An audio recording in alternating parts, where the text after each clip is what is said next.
lot of things blooming right now. I have some irises up there, you might can see those, but right here, most importantly, I have some chive blossoms that are blooming. And we had a really, really hot day yesterday, and a couple of the blossoms got away from me. They started to fade on me, and you don't really want to use faded chive blossoms. So I know it is time that I snip these and get them in some butter. I'm going to make some chive blossom butter today. Okay, so what you'll need for this is 2 sticks of softened butter, and I picked a little dill. I may throw some dill in here too. I'm going to make dill bread today. You'll need some kind of mold or something that you want to put your butter in. I'm using a butter dish. So I picked a few chive blossoms, and I'll show you here.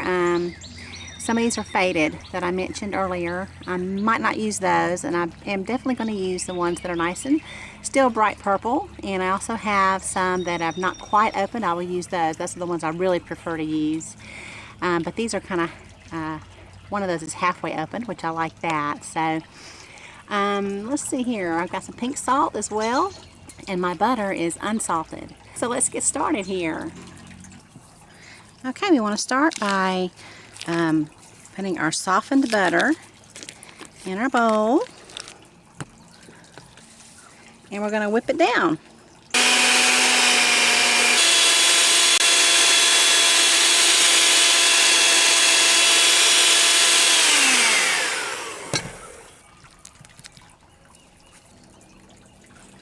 These are my chive blossoms, and you can see, I'll try to show you the difference of the ones I would like to use and the ones that I probably will not use. Okay, for instance, this one came out of my in-ground garden, and it is faded quite a bit. And we had a really hot day yesterday into the mid to low 80s, and if had I picked these the day before, they would still have a nice purple color to them. So I'm probably not going to use this one. Okay, let's see. I do really like this one. It has a lot of color on it still, and it's just halfway opened. I would prefer it be almost just starting to open. That's the way I would really like to use it. But this is fine. This will be nice and give it a lot of pretty color. This one has a lot of color, and it's fully open. It's going to have a lot of flavor. This one, again, is kind of faded. It was from my in-ground garden, so I won't use that one. And this one here is halfway opened. It's also from my in-ground garden. I'm going to go ahead and use that one as well. Now, I've seen recipes for these before where they call for, like, 8 chive blossoms for 2 sticks of butter. That's way too much for me. That's way too strong. So this will be plenty for me. And then I'm going to add a little bit of a chive. This one came from the same plant from my in-ground garden. You see how big this is. I don't want to use this. It would be way too strong. So I picked a tiny one from my container ground plant, and I'll snip a tiny bit of this in with the butter as well. Now we don't want to use the bottom part. We're just going to use the flour. I'm going to give it a taste. That has a really nice flavor. I'll taste this one and just see how we're looking here.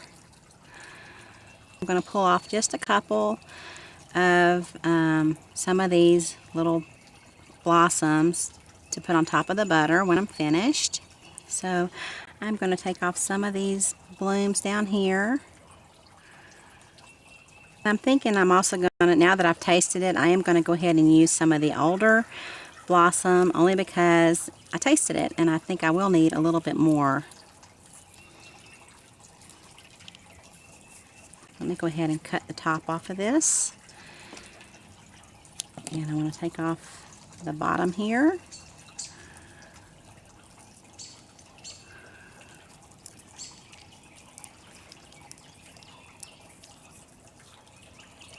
A lot of your flavor is at the base of the little petals, okay?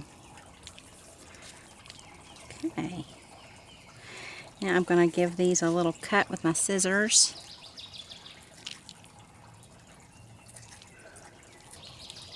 Okay, and now I will go in with a little bit of chive. Scissors are always so much better when you're working with your herbs. And I'm also going to do a little bit of dill. So now I'm going to add it to my butter. Okay. Now I want to get some salt. So I'm using pink salt, and I'm just going to crack it in here. And let me measure it off here. So now let's go ahead and add our salt.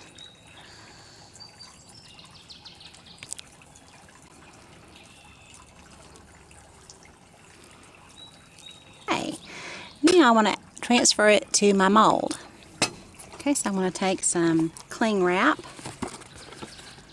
So we're going to line it with some saran wrap. And I also think would be nice would be to use the little tiny muffin cups and then just put little pats of butter in the tiny muffin cups, and then refrigerate those. When it sets up, you can separate them and you have little pats of butter. So let's go in here and put our butter right in here, and then we're just going to smooth it out around the edges so that it fits the mold. Make sure the bottom is smooth, because we're going to turn this upside down in a few minutes and we don't want it all lumpy, all crooked. So let's just make sure we've got the bottom smooth. Alright, now I'm going to go stick it in the fridge for a few minutes. Okay, so I had it in the freezer for about 10 minutes just to help it set up a little bit.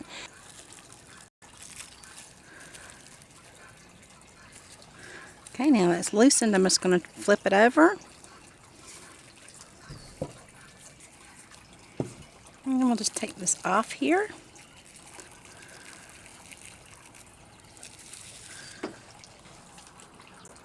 Okay, so there we have that.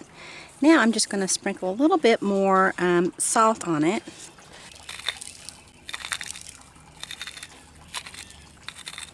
A little bit of the flowers that I reserved. One more chive too for the top. Okay, and I found just a nice thin little piece of a chive. I'll stick that on there too. Okay, well I am going to use this afternoon on some dill bread I'm going to make later. I harvested some dill from the garden, so I will include a link to a recipe for dill bread if you like dill bread. When I make it this afternoon, I'm not going to put shallots in it because I'm planning on using this butter. And this butter has a pretty strong little flavor already in it, so that's all I'll need. And thank you so much for watching.